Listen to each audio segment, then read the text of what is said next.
Passamos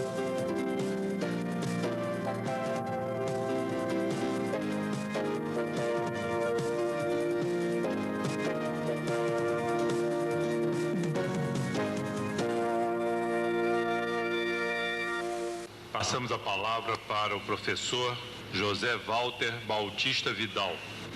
O professor Bautista Vidal é engenheiro com pós-graduação em Física. É professor das Universidades Federais da Bahia, de Brasília e Estadual de Campinas. É também jornalista e autor premiado.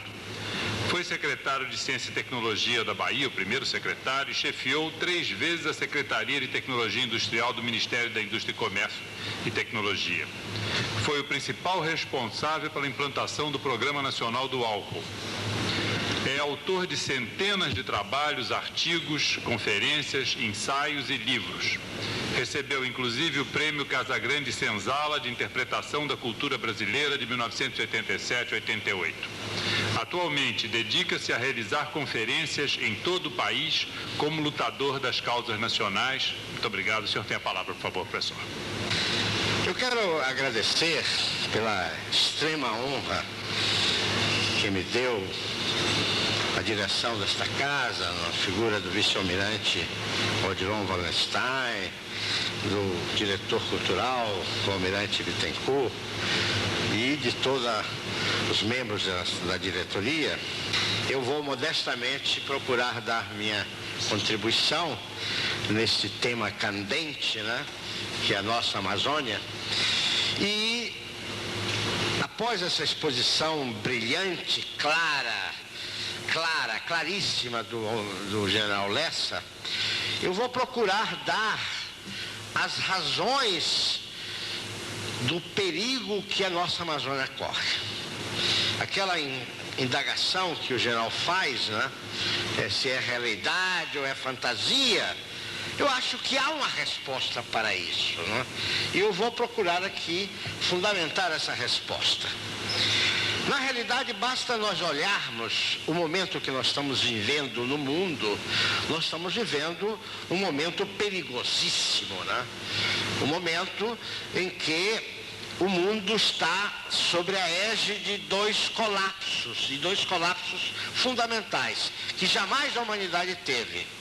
Um é o colapso energético do fim da era dos combustíveis fósseis, o fim físico do petróleo e o fim do uso extensivo do carvão mineral, que as grandes instituições internacionais, quase todas elas norte-americanas, exigem a redução de 80% no seu uso, né? Então, realmente é o fim de uma era que se alongou durante 200 anos e que está pondo em perigo o futuro do mundo. Na realidade, falar de energia não é de falar de qualquer coisa, né?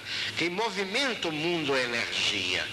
Quer dizer, como professor de termodinâmica há mais de 40 anos, quer dizer, eu costumava dizer a meus alunos, engenheiros, físicos, químicos, etc., que todo cidadão deveria conhecer os princípios da termodinâmica, que são os 2 princípios básicos de todas as ciências. Qualquer ciência, química, biologia, não obedeceu aos 2 princípios da termodinâmica, está errado. Então são conceitos que, fundamentados na ciência, mas que têm implicações fantásticas na vida dos povos, na construção das civilizações. O primeiro princípio diz simplesmente o seguinte: nada se move ou se transforma sem energia. Não há nenhum movimento, nem o movimento das partículas que provocam a temperatura. Quer dizer, com o fim da energia, o sol se apaga e nenhuma transformação ocorre. Nenhum tipo de transformação. Então, a agricultura, a indústria, os transportes, as comunicações, as forças armadas, a vida depende vitalmente da energia. Sem energia, nada disso é possível. Como também a própria vida. Se nós não ingerimos alimento diariamente, calorias, energia todos os dias, nós e qualquer ser vivo falece. Então, a energia é um ente quase que acima do bem e do mal, quase que uma coisa superior do qual tudo depende, absolutamente tudo. E se isso fosse pouco, pela definição da ciência, energia é a capacidade de produzir trabalho. Sem energia não há trabalho, nenhum tipo de trabalho. Nem o trabalho do homem, nem o trabalho do animal. Tá certo? Nem qualquer tipo de trabalho das máquinas. Então, a energia é algo absolutamente fundamental na vida dos povos, na construção das civilizações e nos processos de crises profundas da humanidade, como a maior delas nós estamos vivendo agora. Não é por acaso que a questão energética, né, e a concentração de mais de 80% do que sobra de petróleo no mundo está situado na região do Oriente Médio, que desde a famosa guerra do presidente Nasser até hoje, aquela região está conflagrada permanentemente, né? Permanentemente. Inclusive a guerra entre Israel e Palestina nada mais é do que a questão petróleo. O bombardeio do Afeganistão nada mais é da questão petróleo. Eu até chego a me atrever a dizer que a derrubada das torres de Manhattan está diretamente ligada à questão petróleo. Ou seja, a questão energia. Queria ressaltar para os senhores que antecipando algo que eu vou fundamentar, que essas são as guerras da energia do passado, porque está acabando. Deixo no ar uma inquirição, como o general Lessa fez em relação ao desafio, aonde se localizará a guerra do futuro, ou seja, a guerra da energia do futuro. Deixo no ar esta pergunta, né? Bom, eu gostaria de dizer que essa conflagração na região do Oriente Médio chegou ao nível de ter iniciado a terceira conflagração mundial, quando os norte-americanos foram resgatar os reféns no Irã. Eu estava na cidade de Atlanta e acordei de madrugada, liguei a televisão, estava o presidente dos Estados Unidos, evidentemente tinha passado a noite em claro, né, às 6 horas da manhã, explicando para a nação americana uma colisão inacreditável dos helicópteros norte-americanos, tá certo? Justificando a retirada das tropas americanas do Irã. Na realidade, já tinha iniciado o terceiro conflito mundial com a mobilização de tropas do Pacto de Varsóvia e da OTAN.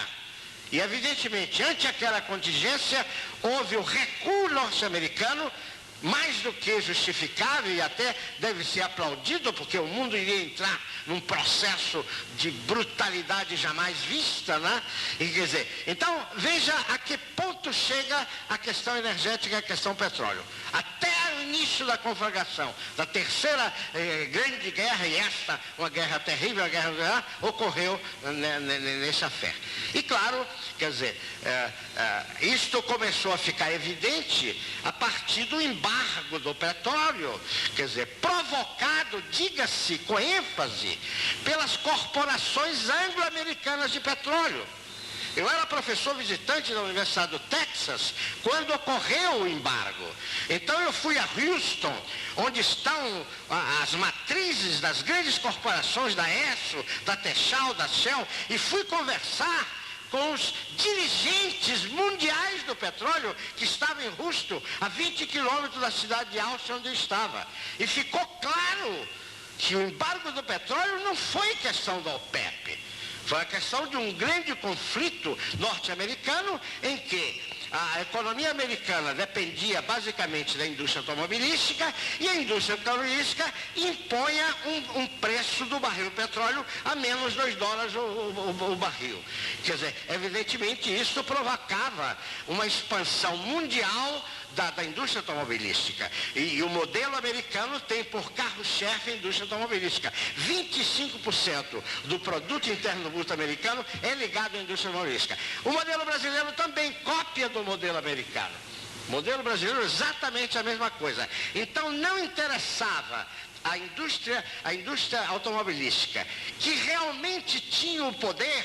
Quando eu conversava com os big boss de Houston, os homens dirigentes da Shell, da Esso, eles se referiam com ódio dos homens de Detroit, que segundo eles comandavam Washington e impunham aquele preço de menos de $2 o barril do petróleo.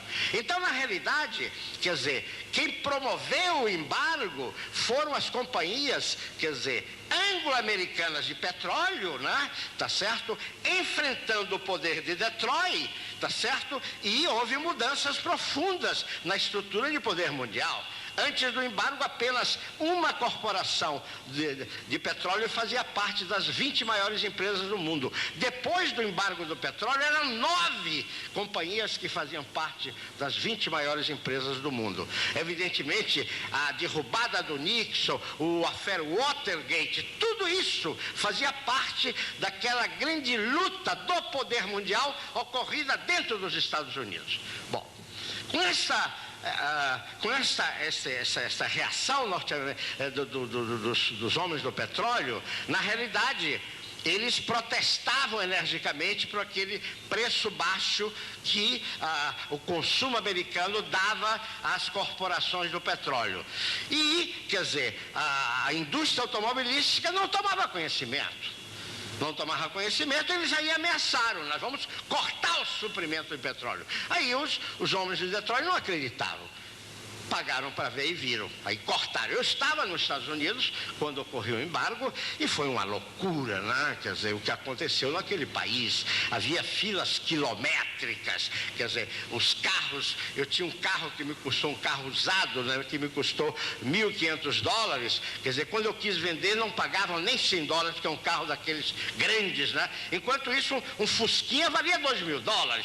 Quer dizer, a sociedade americana não podia imaginar, entrou num processo de esquizofrenia, de loucura. As pessoas se matavam nas filas de abastecer seus carros. Quer dizer, realmente uma crise inacreditável.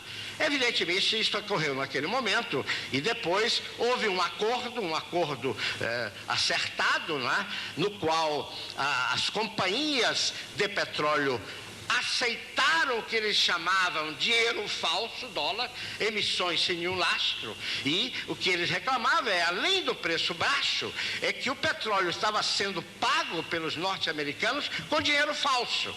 E dizia isso ostensivamente, para ninguém ter dúvida. Então eles diziam: nós estamos dando o ouro negro que movimenta o mundo e vocês nos dão dinheiro falso. Aí houve um acordo, né? Houve o famoso acordo de entendimento em que as companhias de petróleo aceitaram receber esse dinheiro falso e esse dinheiro era emprestado a juros negativos a nações com grandes patrimônios naturais.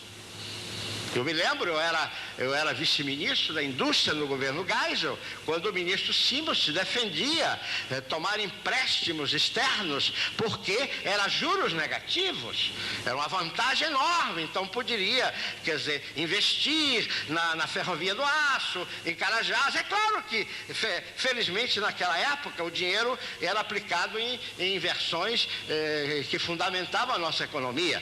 Mas, quer dizer, não havia necessidade de trazer aquele dinheiro, mas o argumento dos financistas é que era dinheiro, quer dizer, altamente favorável, que era juros negativos. Evidentemente, assim começou a montagem da dívida, não é verdade? Então, com essas dívidas que foram formadas, quer dizer, começou-se a se comprometer nossos grandes patrimônios, quer dizer, naturais, nossos patrimônios, nossos ativos industriais, etc., etc., chegando a esta fase que nós estamos, em que praticamente estamos perdendo tudo, né? Quer dizer, houve um processo, tá, de empréstimos, este mercado de empréstimo se localizou na City de Londres, né? Tá certo? Lá que se localizou, que é a inteligência do setor financeiro internacional, é o famoso Império de Disraeli, né? Quer dizer, que emprestava esse dinheiro e depois os juros deixaram de ser negativos, passaram a ser positivos e passaram a ser extorsivamente positivos. E aí, a partir de um certo momento, não veio mais dinheiro e a dívida começou a crescer como uma bola de neve e hoje é uma coisa absolutamente impagável. E nós já pagamos muitas vezes e não há como pagar o que sobra.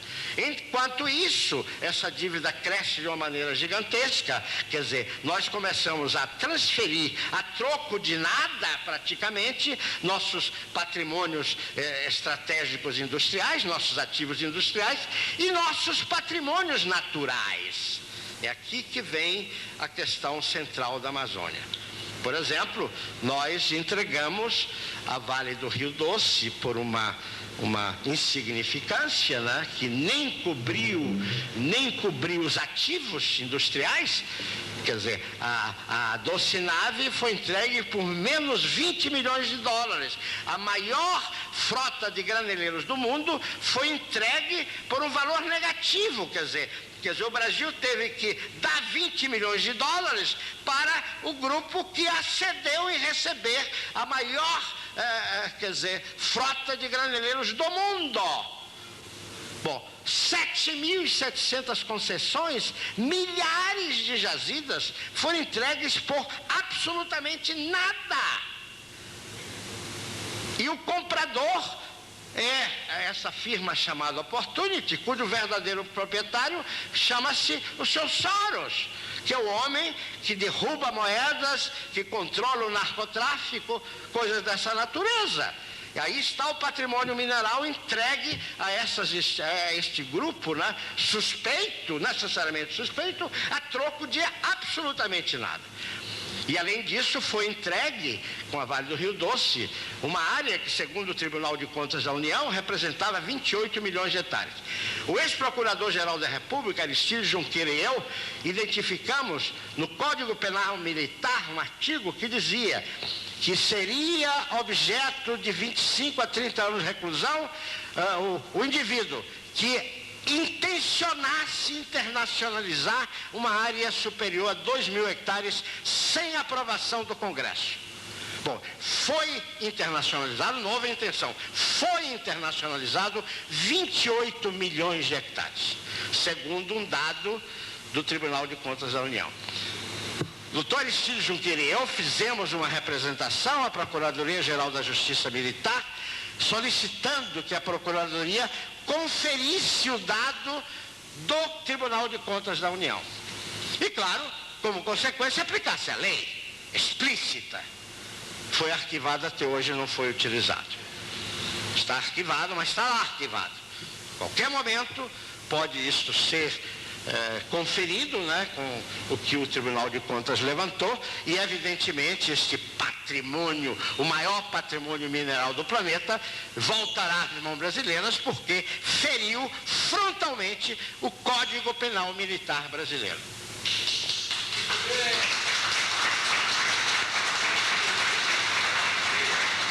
Isso na área militar, não na área mineral. Na área absolutamente estratégica, que o general foi muito feliz na ênfase que deu, das águas.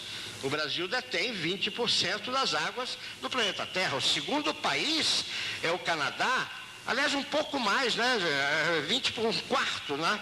Quer dizer, um quarto, porque a rigor é 24%, sendo que a Amazônia é 18%. Quer dizer, o segundo país é o Canadá, com 14% das águas doces. Mas o Canadá, a maior parte do ano, a água é gelo.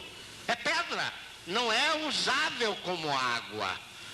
Então veja que destaque mundial de uma questão absolutamente estratégica, que já foi muito bem colocado pelo general Lessa, o significado da água no contexto mundial. Pois bem, as águas estão sendo internacionalizadas pela venda das nossas hidroelétricas. O controle dessas hidroelétricas dá, de uma certa maneira, o controle sobre as águas, tá certo? Na hora que Tucuruí, a Chesf, Furnas foi internacionalizada, porque essa questão de privatização é brincadeira. Tem privatização coisa nenhuma. O que tem é internacionalização, mesmo porque muitas dessas empresas que estão sendo privatizadas para empresas estatais estrangeiras.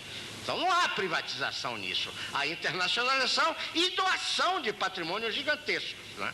Quer dizer, então, na questão específica da biodiversidade, que ficou muito claro, quer dizer, na exposição do general Lessa, quer dizer, até, general, os meus números, e eu me louvo em estudos da Comunidade Europeia, do Conselho de Ministros, essa porcentagem na genética mundial da Amazônia, parece ser bem superior a esses 30%. Na realidade, é necessário fazer-se muitos estudos e há divergência de porcentagem, mas há um consenso mundial. Esse grupo do Conselho de Ministros Europeu chegou a falar em 80%. O senhor falou em 30%, né? É um número extremamente conservador. Eu não chego a afirmar que seja 80%, mas entre 30% e 80% aí está a participação da nossa Amazônia no peso da genética do planeta Terra. E muitas razões podem até fundamentar esse número apoteótico, esse mundo extraordinário. Bom, então, quer dizer, houve uma dinâmica através do qual, tá certo? Quer dizer, nós fomos perdendo os nossos instrumentos de ação, as nossas empresas estratégicas, né, essenciais para usar a natureza, e perdendo os próprios patrimônios naturais. Por exemplo, o caso do patrimônio mineral, não é verdade? Quer dizer, não há a menor dúvida que esses patrimônios estão sob o controle de grupos externos, né? E representam elementos essenciais, centenas de gerações de brasileiros na frente. Quer dizer, na realidade, o governo brasileiro não está comprometendo os brasileiros que estão vivos, está comprometendo centenas de gerações de brasileiros que vão viver de quê? Se não tem recursos minerais, se não tem água sob o seu controle, se não tem o patrimônio genético, as leis das patentes dá o controle monopólico mundial, tá certo, através dos transgênicos, do patrimônio genético. A troco de absolutamente nada, de graça, dá-se a um grupo de corporações o controle monopólico mundial do patrimônio genético brasileiro, a troco de absolutamente nada. E de suas consequências, os medicamentos, as sementes e coisas desse tipo. Na realidade, quer dizer, nós hoje somos uma nação que, pelas avaliações que se fazem, 70% do produto interno bruto já é propriedade de não residentes. E esses 70% não é de pessoas sem poder. São as grandes estruturas de poder, a indústria pesada, são os bancos, as grandes indústrias. Ou seja, hoje é 70%, rapidamente vai ser 95%. Quer dizer, os brasileiros, os emigrantes de todas as suas origens aqui, não vão ser donos de absolutamente nada. É uma situação já assustadora. Assustadora. Eu gostaria de fazer uma pausa nesta linha de raciocínio e começar a analisar um pouco mais a situação do mundo atual. Na realidade, na questão mineral, a situação do mundo hegemônico é muito difícil. Eu diria desesperadora. Eu tenho aqui no meu livro, Brasil, Civilização Suicida, uma tabela que eu tirei das Nações Unidas, aonde coloca as carências dos três grandes grupos hegemônicos, os Estados Unidos, a União Europeia e o Japão, na questão mineral. Eu vou citar alguns exemplos, né? Carências de nióbio, o metal estratégico que o general se referiu, que só a mina lá da Amazônia representa 90 e tantos %. Os teores desses minérios são altíssimos comparados com o que sobra de 3% o restante no mundo. Carência dos Estados Unidos em nióbio, 100%. Carência da União Europeia em óleo, 100%. Carência do Japão, 100%. Manganês, carência dos Estados Unidos, 98%.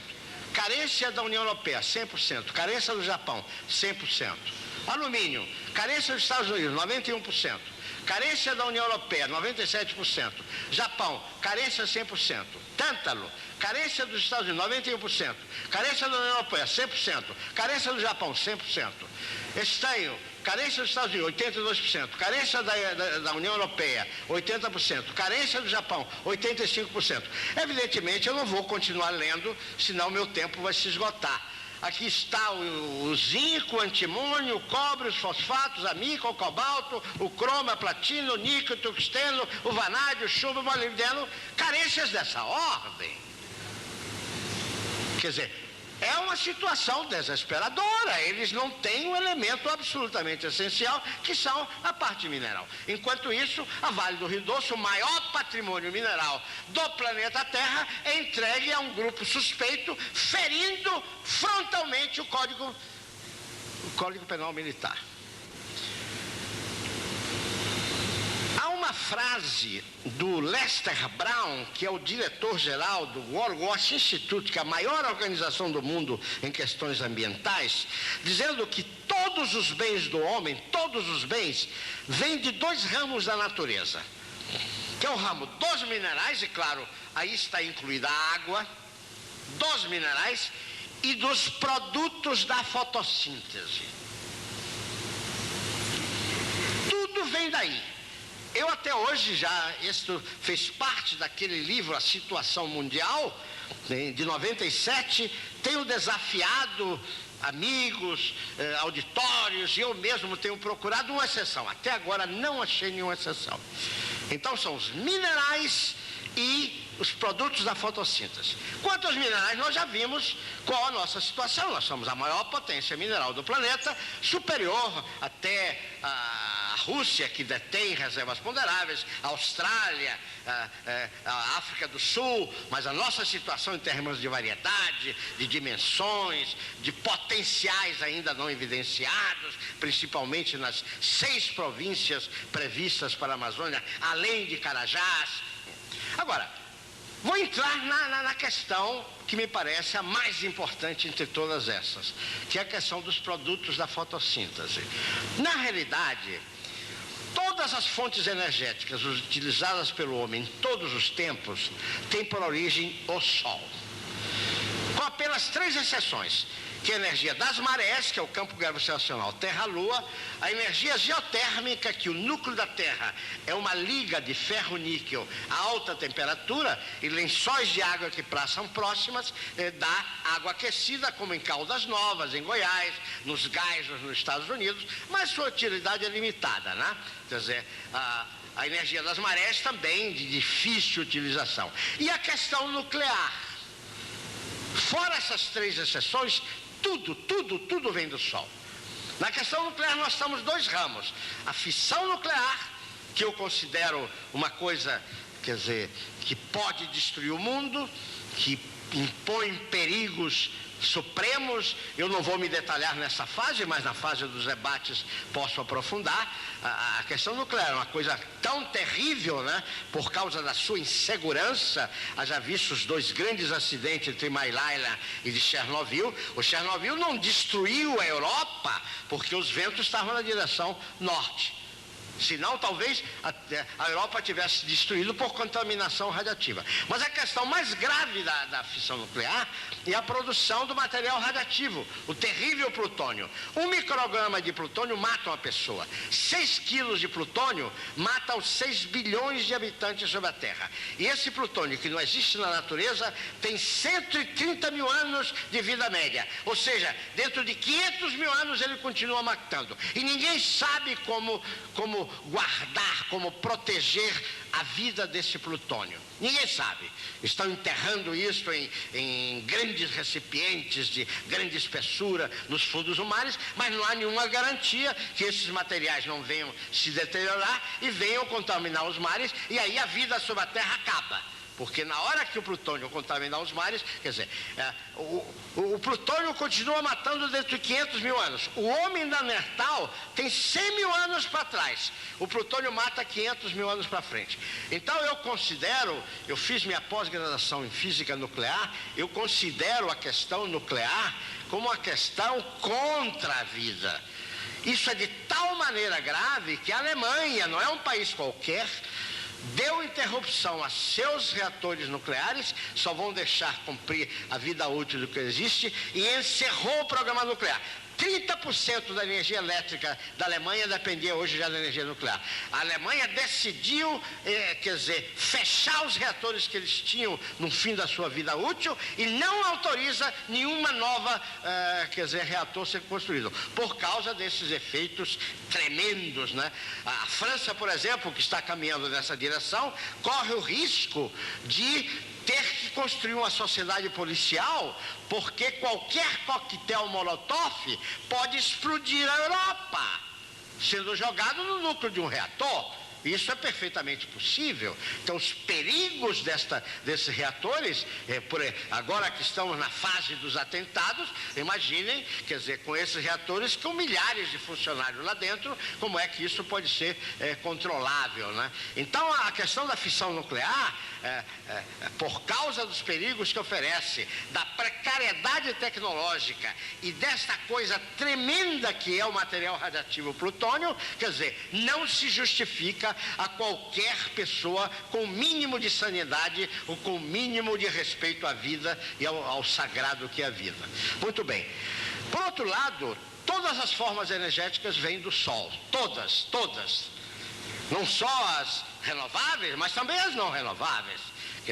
As formas renováveis, o petróleo, o carvão mineral, o xisto, a turfa, todas elas têm origem nos hidratos de carbono, nos resíduos vegetais e animais que se formam no fundo dos lagos, etc. Só que, para perder a molécula de oxigênio dos hidratos de carbono, leva 400, 600 milhões de anos. Mas a origem de todos os combustíveis fósseis é o Sol, através dos vegetais e depois dos animais microscópicos. Então, na realidade, o petróleo nada mais é do que energia solar 600 milhões de anos depois. E aí, isto aí impõe dois princípios inexoráveis. Um princípio é que, essas reservas são necessariamente finitas. Elas um dia acabam. Segundo, que elas, ao não serem, ao precisar na sua renovação com baixíssima probabilidade centenas de milhões de anos, não é verdade? Elas são necessariamente finitas, como agora está acontecendo. Na realidade, essa civilização do petróleo, imposta pelas nações hegemônicas, é uma civilização suicida.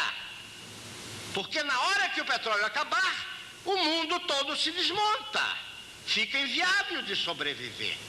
E claro, por que isto ocorreu? Porque as nações hegemônicas são muito pobres de energia. Tiveram que usar essas formas fósseis para montar os seus projetos de poder e de desenvolvimento. E o fizeram com imensa irresponsabilidade, sabendo que eles tinham fim. Eu me lembro, no Institute of Gas Technology, o presidente do Institute of Gas Technology de Chicago me dizia, há 20 anos, isso em 1980, nós vimos dizendo a Washington, ele sempre se refere ao poder central Washington, vimos dizendo a Washington que esse país caminha para a morte, porque está todo em cima do petróleo e o petróleo está acabando. Isso em 1980. O presidente de um dos mais importantes institutos tecnológicos dos Estados Unidos, especificamente no campo da energia. Muito bem, eu falei que essas nações são muito pobres de energia. Claro, todas elas estão situadas em regiões temperadas e frias. Elas não têm o reator a fusão nuclear, que foi o único que eu não falei, daqueles que não dependem do Sol. Todas as formas energéticas vêm do Sol, todas, absolutamente. A hidráulica vem do Sol, a eólica vem do Sol, todas as formas, a biomassa vem do Sol. As únicas que não vêm das marés, a energia geotérmica e as duas formas nucleares. Sob a fissão de fissão do núcleo pesado de urânio, eu já falei e considero que isto todas as nações do mundo vão interromper, porque é uma temeridade sem limite. E a Alemanha já o fez. A Alemanha já o fez, e a Alemanha não é um país qualquer, sabe o que estão fazendo. Deu um exemplo, eu acredito, de grande dimensão humana ao tomar essa medida contra seus interesses, porque 30% da energia elétrica da Alemanha já dependia da energia nuclear. E a outra forma é a fusão. Só que a fusão nuclear é a transformação da matéria em energia, na relação de Einstein. Quer dizer, energia é igual a massa vezes o quadrado da velocidade da luz. A velocidade da luz é 300 milhões de metros por segundo. 300 milhões ao quadrado, então um micrograma de matéria transformada em energia é uma quantidade descomunal de energia. Descomunal. Toda a eventual crise energética desapareceria com a fusão nuclear. Agora, a fusão nuclear ocorre a centenas de milhões de graus, no qual toda a matéria líquida e sólida se vaporiza e fica extremamente rarefeito. Eu trabalhei na Universidade do Texas em fusão nuclear. Evidentemente, é impossível administrar aquela explosão gigantesca de um micrograma de matéria e transformação de energia, porque aquilo ocorre no vácuo quase absoluto, com um campo magnético gigantesco para a partícula de massa ser segura, né? E dá aquela quantidade enorme de energia. Quer dizer, eu não acredito que o homem jamais vai ter um reator a fusão nuclear. Eu não acredito.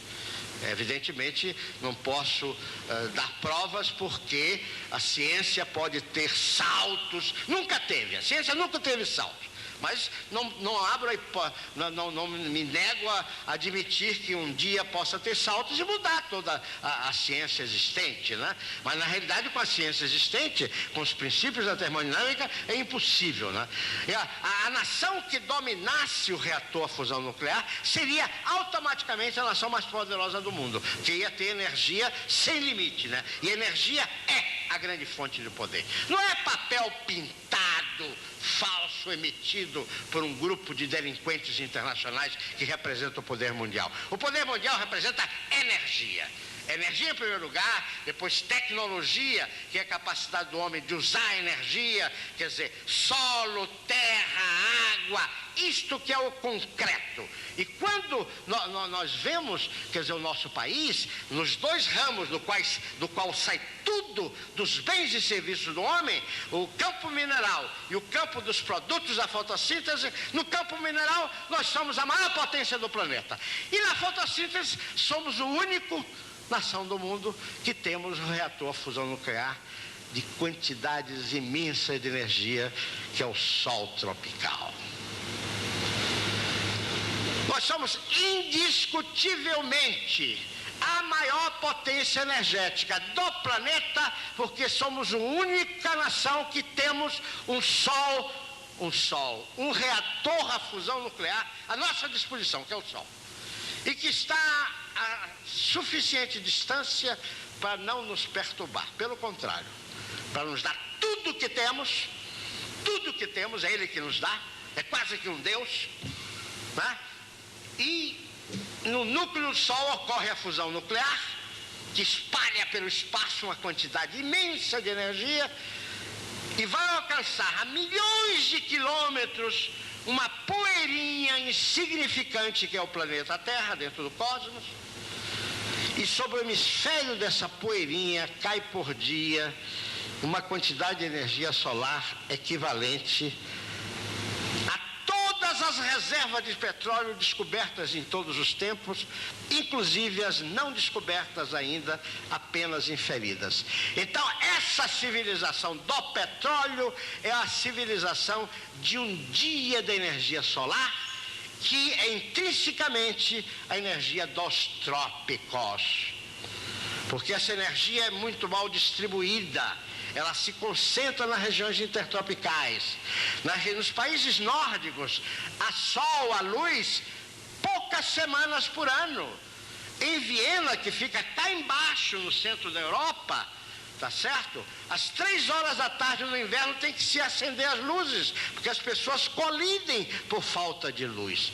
E nós sabemos o esplendor da energia. Sobre o continente brasileiro, eu repito, nós somos um continente, nós não somos um país, nós somos um continente. E um continente super apoteótico, porque é um continente tropical. E não há outro continente nos trópicos. Quer dizer, quando há grandes extensões, por exemplo, na África tem o deserto de Saara.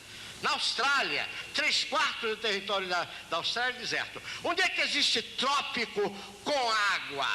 É no continente brasileiro, em pequenas porções no sudoeste da Ásia, na Camboja, que são regiões altamente conflitantes, bélicas durante esse período. É um pouco da América do Sul, quer dizer, a Colômbia, a parte amazônica da Colômbia, um pouco do Peru. Por isso já está ocorrendo problemas terríveis, né, nessa região, principalmente na Colômbia, o narcotráfico, essas histórias todas, já tem por origem coisas dessa natureza, e a África Central, que são nações de nível tribal.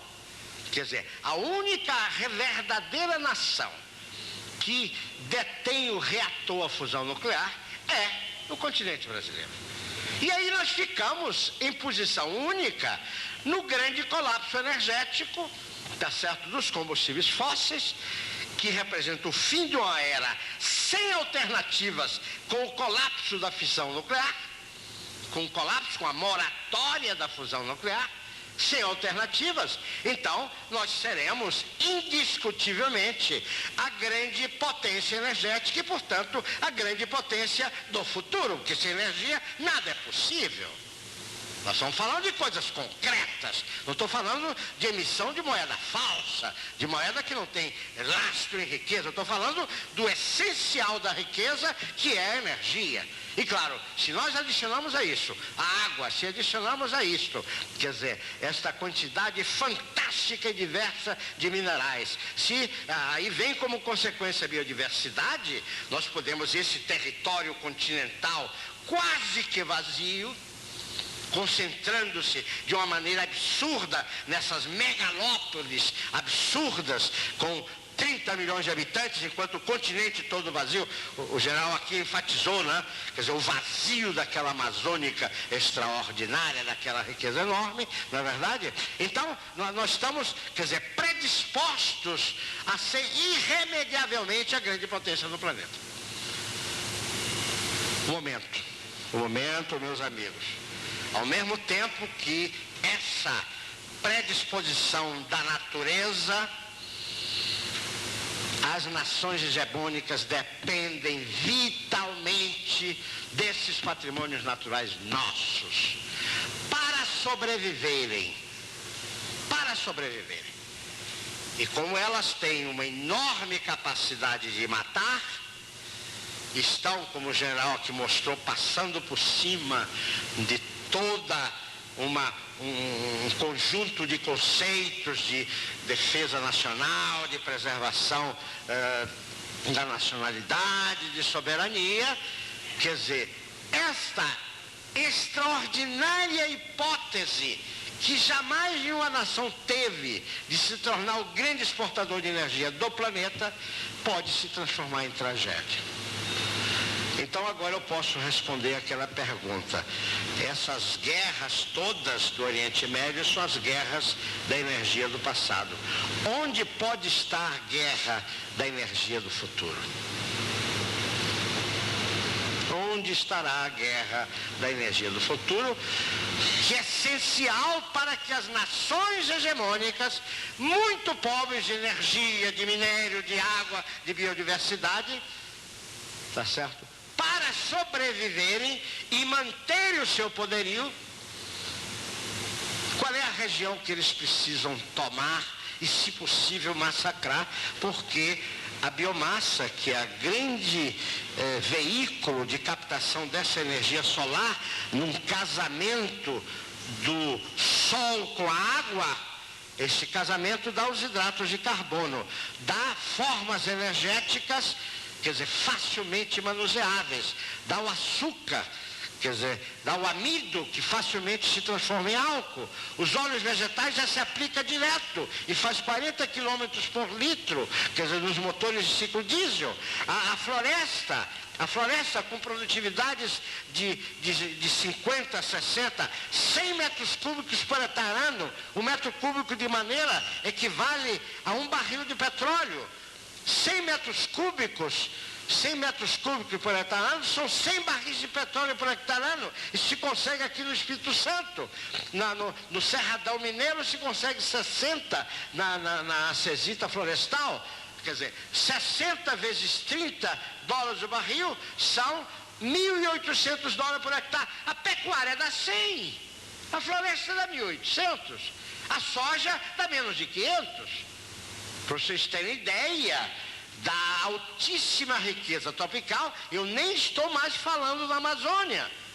Mas na hora que nós transferimos todo esse raciocínio para a Amazônia, a coisa ganha níveis apoteóticos.